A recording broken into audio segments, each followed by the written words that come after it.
인생을 살아가면서 누구나 위기를 경험합니다. 재정의 위기, 가정의 위기, 관계의 위기 속에 살아갑니다. 그 위기 속에서 우리가 해야 할 것은 바로 감사입니다. 그 감사로 인해 위기가 기회가 될 수가 있고 절망으로 갈 수 있기 때문입니다. 오늘날 우리에게 찾아온 삶의 위기는 감사가 사라졌다는 데 있습니다. 우리는 너무나 쉽게 불평하고 원망하며 또 쉽게 화를 냅니다. 그러나 우리 안에 감사가 넘쳐나면 미움과 분노는 사라지고 원망과 불평도 사라지며 하나님의 은혜만이 충만하게 임할 줄 믿습니다. 그러므로 우리는 늘 감사하며 살기를 결심해야 합니다. 어떤 경우에도 감사를 고백하는 삶이 되어야 될 줄 믿습니다. 우리의 삶이 감사를 통해 긍정적인 모습으로 바뀌게 될 때 하나님의 은혜가 충만히 임하게 되는 것입니다.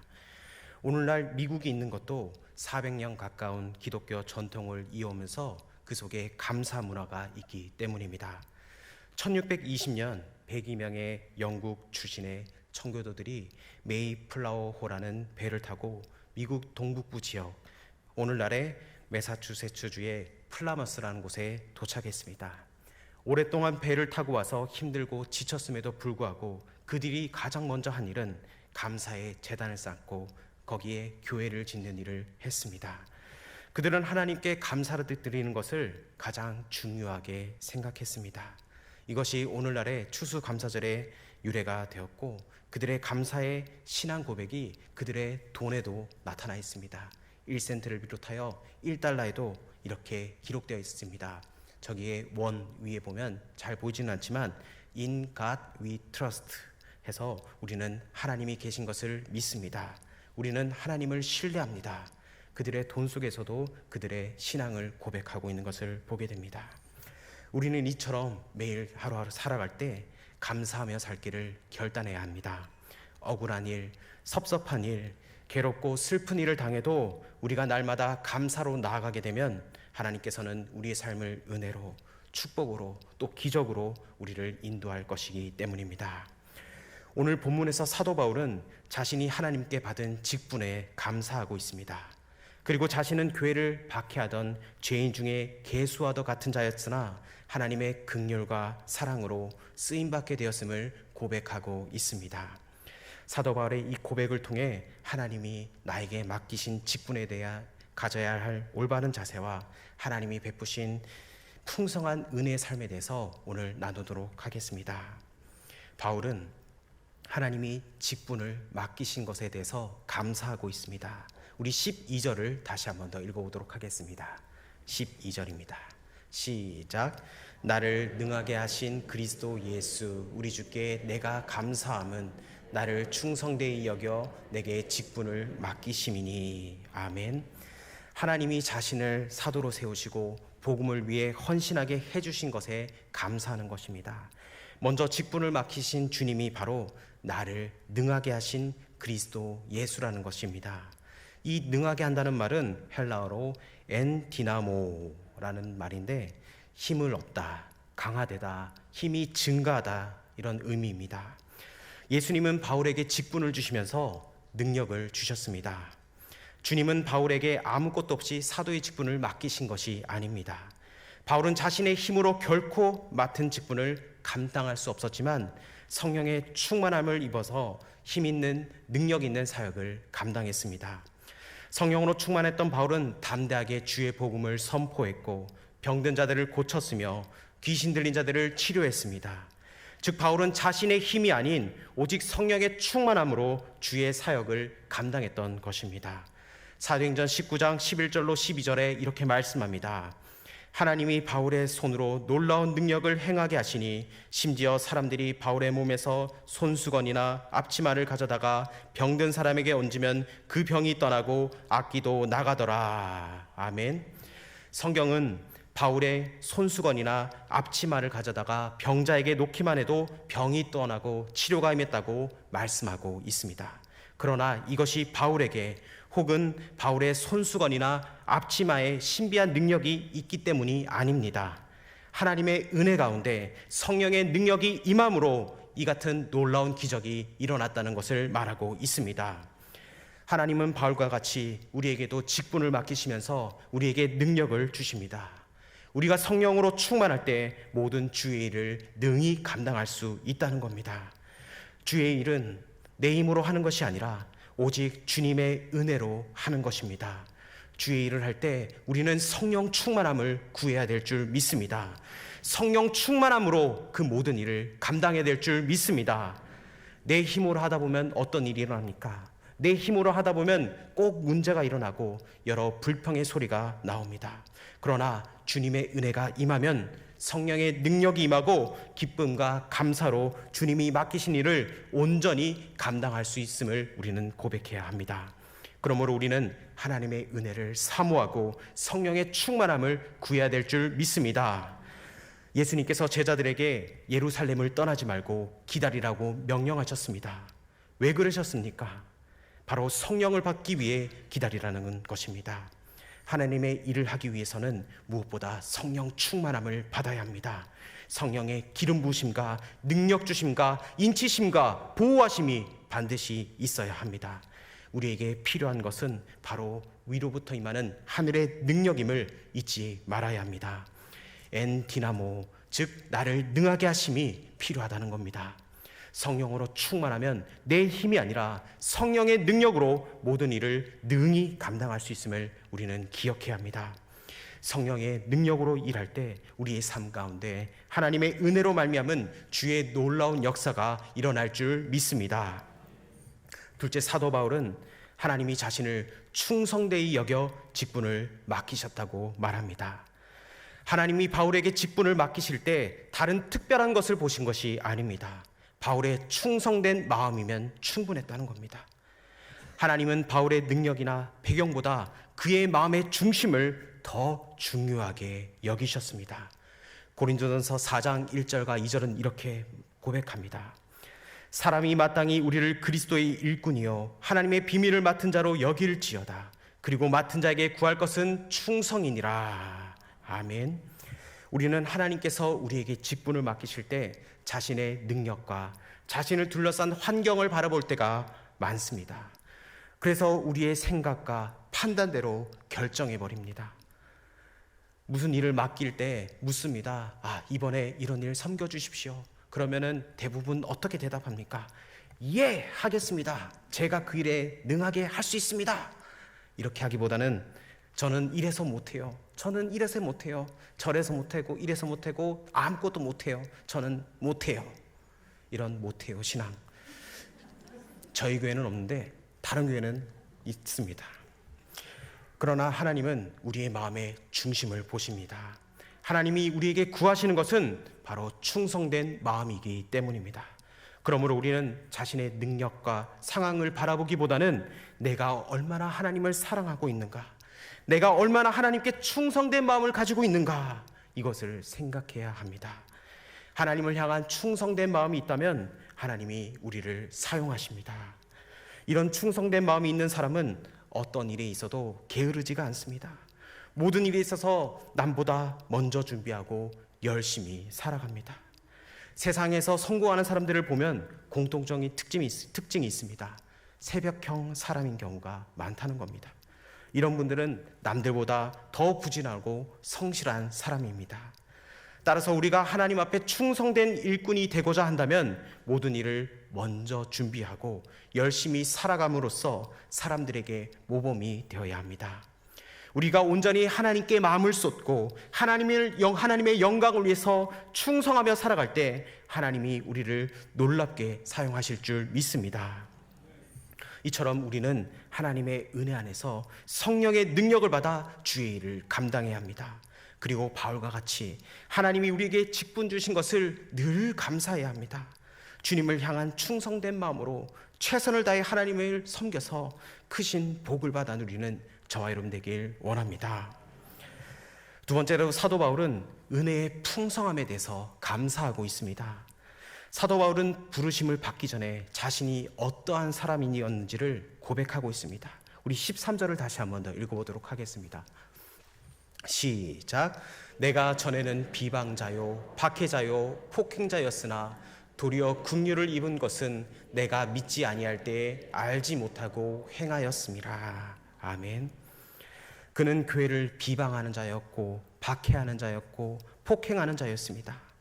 스데반 집사가 돌에 맞아 순교할 때 증인으로 서 있었고, 예수님을 믿는 사람은 이단이라고 생각하여 그들을 붙잡아 감옥에 집어넣는 일에 누구보다 앞장섰던 사람이었습니다. 예수님을 알기 전에 바울은 이러한 사람이었습니다. 주님을 대적하는 일에 앞장섰던 바울을 주님이 긍휼히 여겨주시고 그를 만나주셨습니다. 다메섹으로 가는 길에서 주님은 빛으로 오셔서 바울의 영적인 눈을 뜨게 하셨습니다.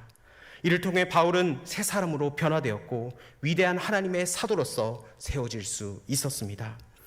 바울은 자신을 만나 주신 그 주님의 풍성한 은혜에 대해서 이렇게 고백합니다. 14절과 15절에 이렇게 말씀합니다. 우리 주의 은혜가 그리스도 예수 안에 있는 믿음과 사랑과 함께 넘치도록 풍성하였도다. 미쁘다 모든 사람이 받을 만한 이 말이요, 그리스도 예수께서 죄인을 구원하시려고 세상에 임하셨다 하였도다. 죄인 중에 내가 괴순이라. 아멘. 바울이 은혜를 받고 나서 깨닫게 된 것은 자신이 죄인 중에 괴수와 같은 사람이었다고 이렇게 고백하고 있습니다. 여러분, 괴수라는 말은 최고, 선봉장, 우두머리라는 말입니다. 자신의 죄인들 가운데서도 우두머리, 즉 가장 죄가 많은 사람이었다고 그렇게 고백하고 있습니다. 바울은 이런 자신을 하나님이 택하여 주셔서 자녀 삼아 주셨을 뿐만 아니라 사도라는 귀한 직분을 맡겨주신 것에 대해 너무나 감사했다는 겁니다. 하나님은 교회를 박해하고 죄인 중에 괴수와 같은 바울을 주의 긍휼하심 가운데 풍성한 은혜로 사랑해 주시고 구원해 주시고 그리스도의 사람으로 변화시켜 주셨습니다. 이처럼 하나님의 사랑은 한도 없이 끝이 없습니다. 주님의 사랑은 바다보다 넓고 하늘보다 높아서 모든 사람이 그 사랑의 품에 안길 수 있다는 겁니다. 하나님은 죄로 인해 절망 가운데 있던 우리에게도 이러한 놀라운 사랑으로 구원의 은혜를 베풀어 주셨습니다. 그래서 사도 바울과 같이 우리도 나의 나된 것은 전적으로 주님의 은혜임을 깨닫고 우리는 고백하기로, 나는 아무것도 아닙니다. 오직 주님만이 나의 모든 것이 되십니다. 이 고백을 해야 합니다. 우리는 잘난 것이 아무것도 없습니다. 부족하고 우리는 연약합니다. 그러나 주님께서 우리를 사랑하여 주셔서 우리는 하나님의 은혜임을 고백할 수 있다는 겁니다. 그래서 우리가 살아갈 때 모든 것이 하나님의 은혜임을 깨달아야 될 줄 믿습니다. 그것을 깨닫게 되면 교회에 와서 예배드리는 것이 얼마나 좋고, 성경 말씀을 읽으며 기도하는 것이 얼마나 좋고, 찬송을 드리며 주님을 높이는 것이 가장 위대한 일이라고 생각합니다. 우리는 사모하는 마음을 가지게 됩니다. 세상에 다른 것이 보이지 않고 오직 예수님만 보이는 삶이 된다는 것입니다. 여러분, 내가 처음에 예수를 믿었던 그 순간을 생각해 보십시오. 예배 시간만 되면 사모하는 마음과 찬양과 말씀에 은혜 받던 그 시절, 하나님이 주신 은혜에 너무나 감사해서 하염없이 눈물을 흘리던 그 시간들, 늘 주님 앞에 부끄러워 잿덩어리 같아서 기도 때마다 울부짖고 회개했던 그 눈물을 흘렸던 기억들, 하나님의 은혜가 너무 커서 예수님밖에 생각나지 않던 그 시절들, 여러분, 그 시절들이 과거에 묻혀서는 안 됩니다. 지금도 일어나야 되고, 매 시간 예배 시간 때마다 주님께서 때를 따라 돕는 그 은혜를 날마다 기억하며 그 사랑을 회복해 나가는 저와 여러분 되길 원합니다. 이처럼 은혜를 받게 되면 나는 아무것도 아니고 잿덩어리라는 것을 우리는 깨닫게 됩니다. 그리고 주님의 은혜에 감사하는 삶을 살게 된다는 겁니다. 다메섹에서 주님을 만나 인생이 완전히 변화되었던 바울과 같이 우리도 이와 같은 은혜가 넘쳐나게 되길 바랍니다. 사도 바울은 이제 자신이 하나님께 긍휼을 받은 이유에 대해서 말하고 있습니다. 우리 16절을 다시 한 번 더 읽어보도록 하겠습니다. 시작. 그러나 내가 긍휼을 입은 까닭은 예수 그리스도께서 내게 먼저 일체 오래 참으심을 보이사 후에 주를 믿어 영생 얻는 자들에게 본이 되게 하려 하심이라. 아멘. 하나님은 바울과 같이 악행을 행하던 사람도 구원하심으로 하나님의 사랑이 얼마나 큰지를 보여주셨습니다. 유대교에 대해 남다른 열심을 품어 교회와 그리스도인을 핍박하던 바울을 하나님이 사랑해 주시고 구원해 주셨다는 그 사실, 모든 사람에게 하나님의 사랑에 대한 확실한 증거가 되었습니다. 하나님의 사랑으로 구원받은 우리 또한 모든 사람에게 하나님의 은혜와 긍휼에 대한 귀중한 본보기가 되어야 될 줄 믿습니다. 우리 자신이 살아있는 복음의 증인들이며 작은 예수가 되어야 될 줄 믿습니다. 우리는 많은 사람들을 만납니다. 직장 생활을 합니다. 그곳에서 우리가 머물고 간 그 자리에 오직 예수님의 은혜만이 남아야 될 줄 믿습니다. 우리가 하나님의 은혜를 온전히 받으면 사도 바울처럼 성령으로 충만해져서 모든 일에 감사로 하나님께 영광 올려드리고 주님의 놀라운 역사를 온 세상에 펼칠 수 있다는 것을 기억하십시오. 우리는 날마다 범사에 그 하나님의 은혜에 기억하고 모든 사람에게 본이 되는 복된 삶을 살아야 될 줄 믿습니다. 마지막으로 바울은 자신을 구원하신 하나님께 찬양을 올려드립니다. 우리 17절을 다시 한번 더 읽겠습니다. 시작. 영원하신 왕 곧 썩지 아니하고 보이지 아니하고 홀로 하나이신 하나님께 존귀와 영광이 영원무하도록 있을지어다. 아멘.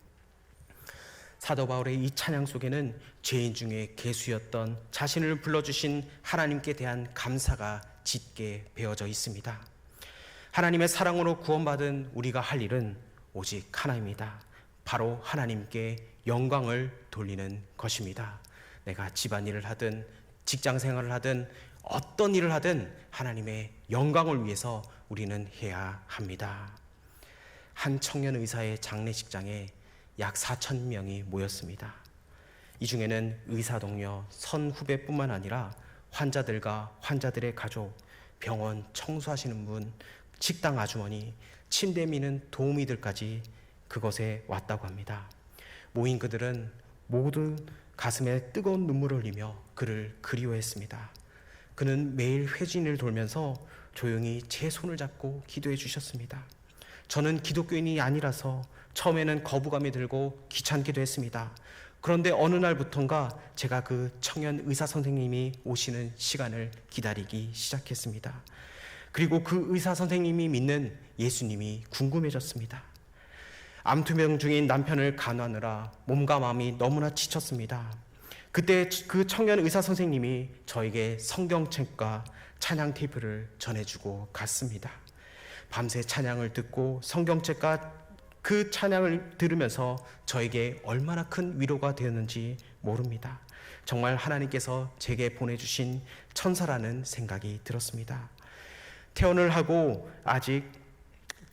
잊지 않고 저를 찾아와서 늘 격려해주고 저에게 꿈을 심어 주었습니다. 일일이 다 열거할 수 없는 수많은 사람들에게 사랑을 나눈 그 청년 의사는 바로 고려대학교 의과대학 병원의 내과 전문의인 안수연 형제였습니다. 의사로서 심히 바쁘고 분주함 가운데서도 그는 늘 마음의 귀를 열어 환자들의 얘기를 들어줬고 죽음을 맞이한 환자의 가족들을 위로하기 위해 영안실을 찾기도 했습니다. 돈이 없는 조선족 할아버지에게는 검사비를 대신 내어주고 백혈병에 걸린 소녀의 생일날에는 집까지 찾아가서 생일을 축하해주고 하반신을 못 쓰는 또래 청년에게는 본인의 차로 콘서트장까지 동행해주고 집에만 누워있던 어린 환자에게는 직접 찾아가서 책을 읽어줬습니다. 그런 그가 군의관으로 복무하던 중에 유행성 출혈에 감염되어서 2006년 1월 5일에 그는 하나님의 부르심을 받았습니다. 33세 아주 짧은 생을 마감했습니다. 하지만 그의 삶의 영향력은 짧지가 않았습니다. 고려대 의과대학 교수님으로부터 이런 얘기가 들렸다고 합니다. 해마다 고대 의대에 시험을 보러 오는 그 학생들을 면접해 보면 어떻게 해서 지원하게 되었습니까? 이렇게 물어보면 그 청년 바보 의사 안수연을 잊고 의사가 되려고 응시했다는 학생들이 정말 많았다고 그런 놀라운 이야기를 들었습니다. 이 청년을 지도하던 목사님께서는 이런 수연 형제를 보고 수연이가 아직 살아있구나, 아직도 산 게 아니라 영원히 죽지 않겠구나, 이런 얘기를 했다고 합니다. 예수님을 생각하며 한 영혼 한 영혼 사랑하며 살아온 안수연 형제의 삶의 향기가 얼마나 강하게 묻어나옵니까? 이 청년은 진정으로 하나님께 영광을 돌리는 삶을 살았습니다. 우리는 하나님의 은혜의 풍성한 삶을 어떻게 살겠습니까? 날마다 하나님께 영과 진리로 예배드리고 기도와 말씀으로 나아가길 원합니다. 우리의 전 삶을 통해서 하나님께 영광 올려드리며 감사하며 살아가는 저와 여러분 되길 원합니다. 우리가 늘 성령으로 충만해서 주님이 맡기신 그 직분을 능히 감당합시다. 죄인인 우리를 구원하신 주님의 은혜를 늘 기억함으로써 우리가 지나간 자리에 주님의 은혜, 주님의 흔적만을 남기기를 원합니다. 언제나 그 은혜를 기억하고 감사해서 주님께 영광 올려드릴 때 우리의 인생은 바로 주님이 기뻐하시는 복된 삶이 될 것입니다. 이와 같은 은혜의 풍성한 삶을 살아가는 저 여러분 되길 원합니다.